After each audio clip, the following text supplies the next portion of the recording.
Unleashed. Unleashed, you get Go, kill him. Subscribe to Jazzy and Steve. Right, hello everybody and welcome to another match preview. This time it is for the derby that's not a derby. Middlesbrough versus Sunderland down at the Riverside. It's not a derby. Also in this video we're going to be talking about, obviously, the transfers in, transfers out. Obviously this is coming to you midday. Sorry, we're doing this midday on deadline day. So when you watch this, we might be talking shit, or there might have been a lot more that's happened. We don't know. But Paul was going to be going live tonight, aren't you? I think. He did say he was. Paul's going live tonight for deadline. I'm at work, unfortunately. I'm going live. But before we carry on with everything, do the usual, Paul. Hit the thumbs up. And subscribe. I tell you what. New. These have been outstanding the past couple of videos for us. They have. The interaction. I thought it's because I haven't been on them. no. He's been skiving, as usual. Right, you know. Right, first things first. Let's touch up on the Stoke game. Aye. Listen, 3 points, 3 goals. Sorry happy about the 3 points. Stoke could have easily been 3-0 up. They could have 0-9 off the line, Patterson with some really good saves, and they had quite a few chances, but no, what it was, they weren't clinical in front of goal, we were. Wait, Lyndon Gooch got stick of some of the Stoke fans and all that, which he had said he was like, listen, we got beat off the better team. This is what Gooch said. Got beat off the better team, they were more clinical in both boxes, and that's what it came down at the end. We put our chances away, they didn't, and that's what football's about. And Bar was fantastic again.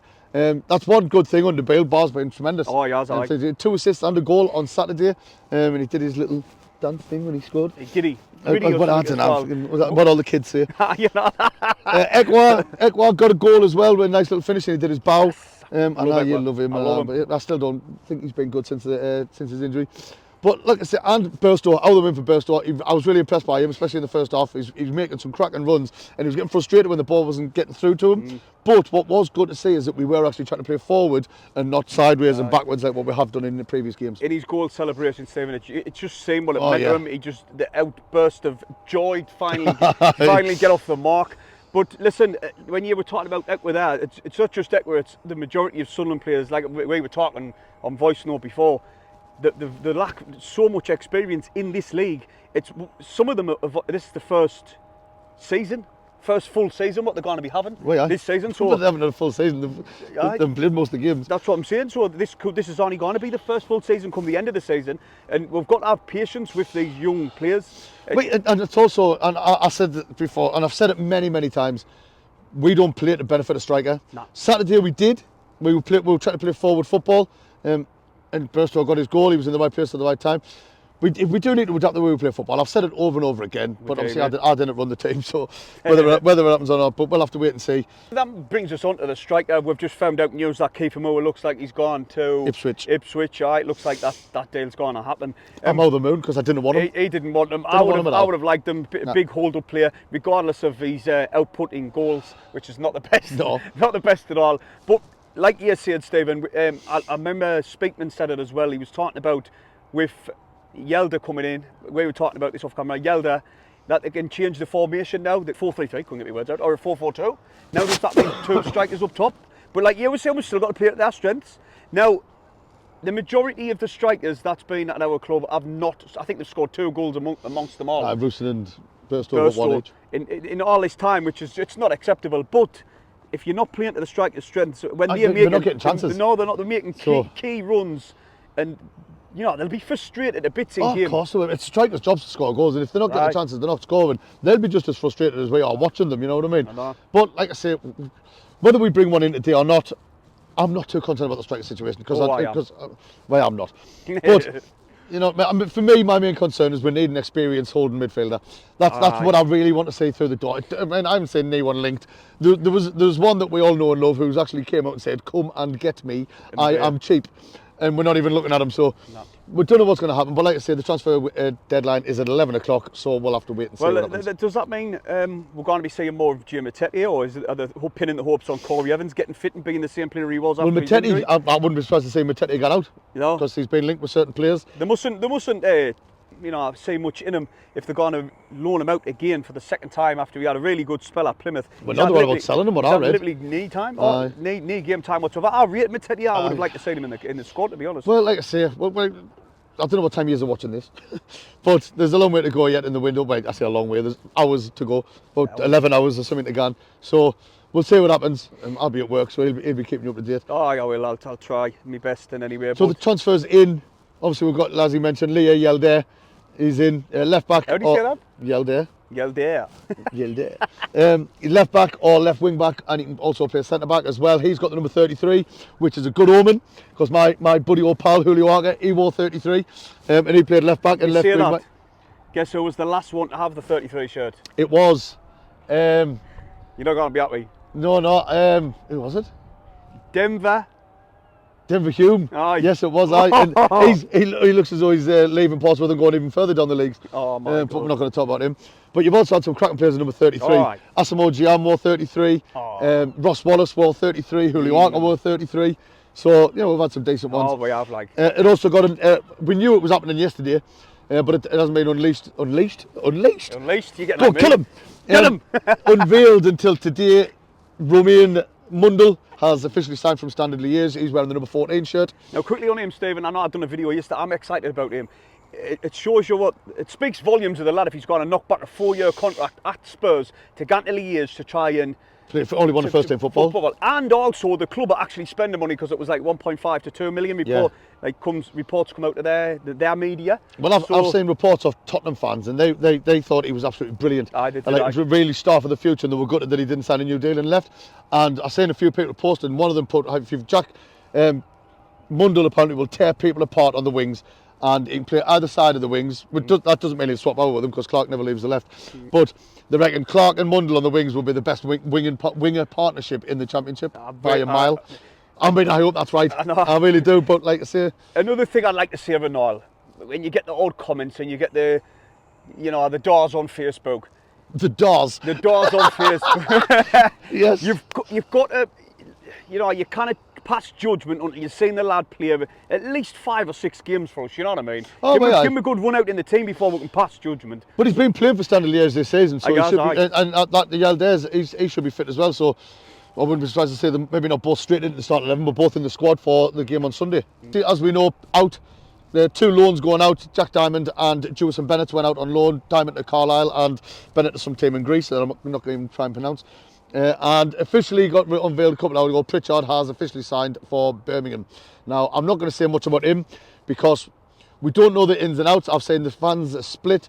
Some people are saying it's the club's fault. Other people are saying Pritchard, no one man's bigger than the club and things like that. Refusing to play was a disgrace. Didn't show no respect to the fans.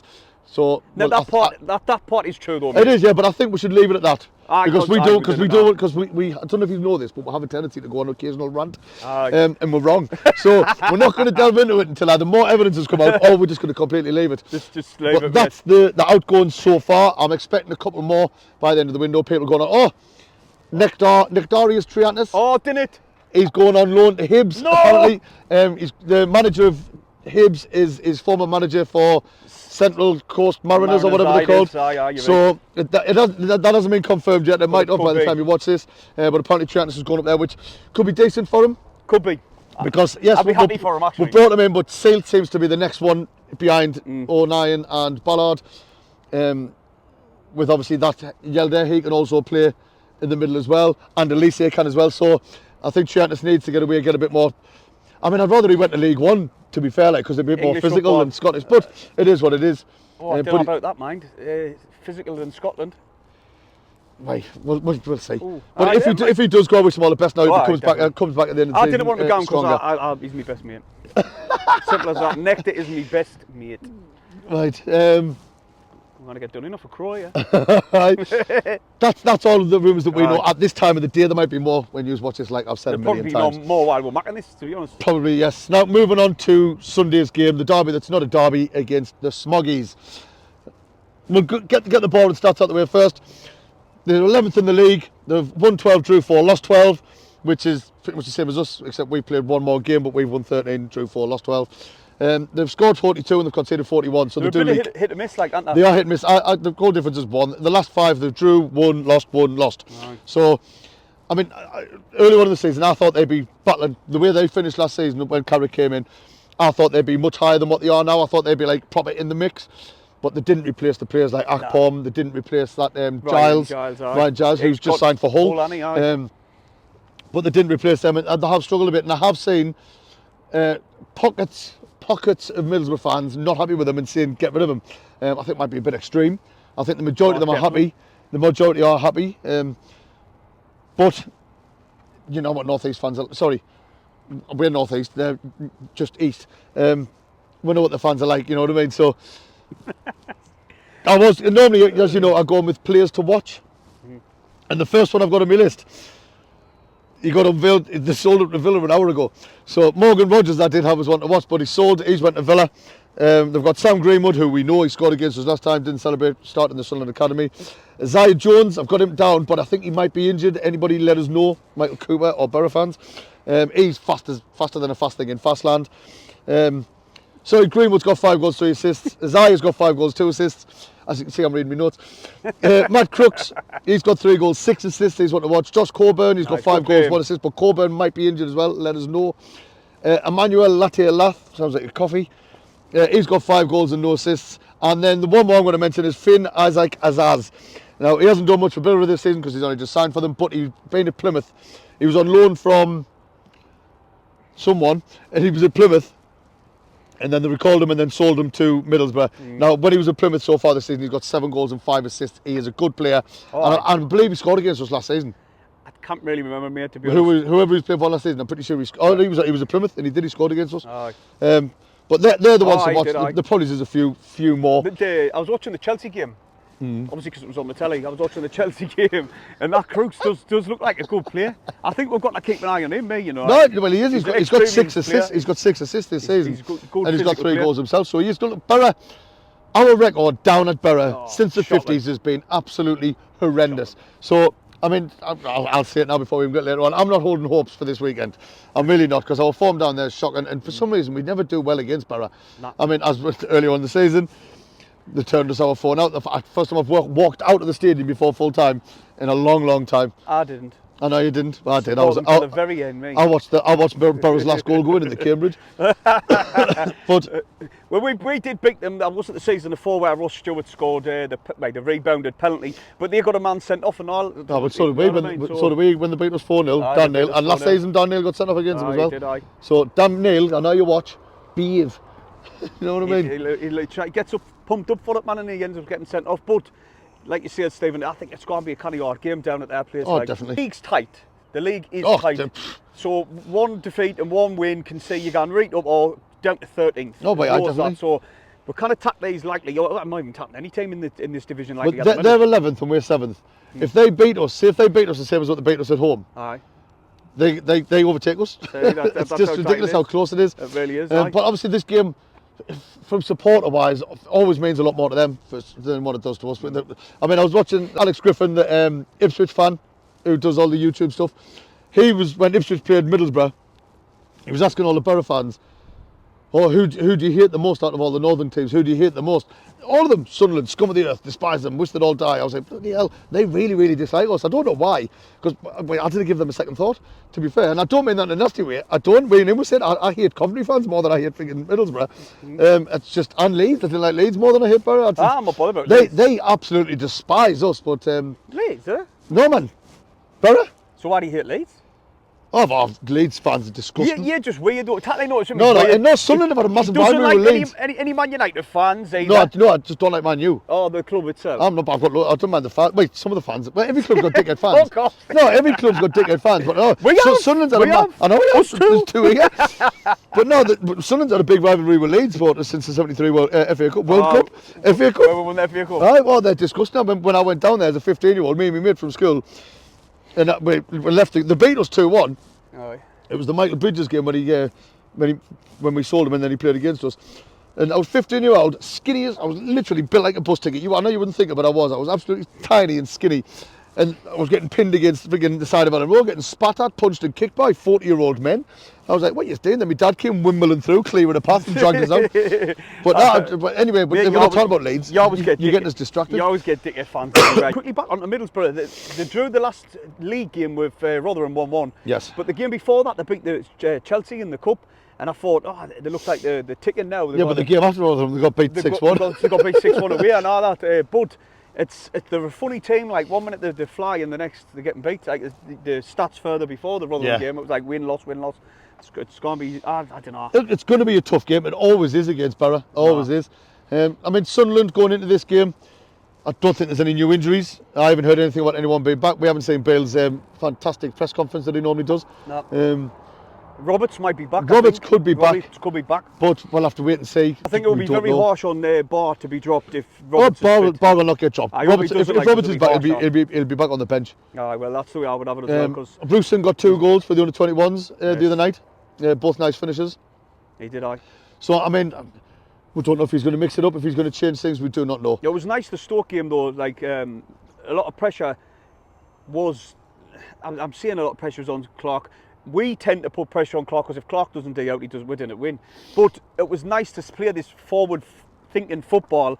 And I tell you what, Bar's ball out to Clark. And then Bar to get forward. Burstow pulled the defender over, left the space there for Bar running into. It was some good goals. It was some really good goals. We haven't seen that for quite a while. No, we haven't. It's just been Clark hitting it from outside the box. Cutting in and then shooting. Cutting in and shooting. That's all we've been witnessing recently.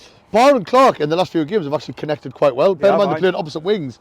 Like Bar set up Clark for the goal against Ipswich. Bar then played it to Clark. I think Clark even played it to Bar when Bar assisted Ekwar as well. And Bar also assisted Burstow for the header. But yeah, that's what I'm saying. So look, it was a good decent. We've had some good signs, we've had some promising signs. We're going into this game. I'm not expecting much because it's at Boro, and like we said previously, we didn't do well down there. Well, we may as well get on to score predictions. We might as well. I'm going to be very conservative. I'm going 2-2. 2-2. I'm going 2-2. I'm going for Sunderland 2-0. I know I said I hope he's right. I know, I hope you know what I mean? I know I did see that it's going to be a hard game, which I still think it is, but if we can keep them quiet for about 20-30 minutes, fans get a bit unrest, get a goal then, that'll kill them, and then if we can score in the early stages of the second half, we'll win the game. Not in your case, 2-2. Well, I've said 2. No, I'm sitting on the fence. You've sat on the fence quite a lot I'm getting spelks in my arse. What's happening because I'm sitting on the fence. Normally... Right, no, if I'm honest with you, I think we're going to get beat, but I don't want to say that on video, so I'm going to say 2-2. All right. Well, shall I edit that out? No, leave it in if you want. No, leave it in. Well, I don't like saying we're going to get beat, so if I do think we're going to get beat, I'm going to say we're going to draw. Well, this season, I clicked on a video of last year, and I said in the video, Stephen, Mr. Sensible, and I was like, "Oh, that's changed. That's changed." But no, I still think it's going to be a tough game. But I'm always going to back the lads, and I'm just going to go for the 2-0. Hopefully, I can claw a point back on you, which I doubted. I think you're 2-1 up, aren't you? I think so. We're having a cracking season this season, aren't we? Shite us, but you know. Well, that's about it, isn't it? It is indeed. Like I say, by the time you watch this, we might have signed some of the players, we might have sold some of the players, or let them out on loan, or vice versa. But I'm sure when it happens, one of us will be there with a video to let you know. Definitely. Paul will be going live at some point tonight. Maybe not all night, depends how the window's going. Because if they've gone down the academy and all the lights are turned off, there's no point. He'll turn his off and go to bed. I will. Think about me while I'm at work. Trying not to get caught on my phone.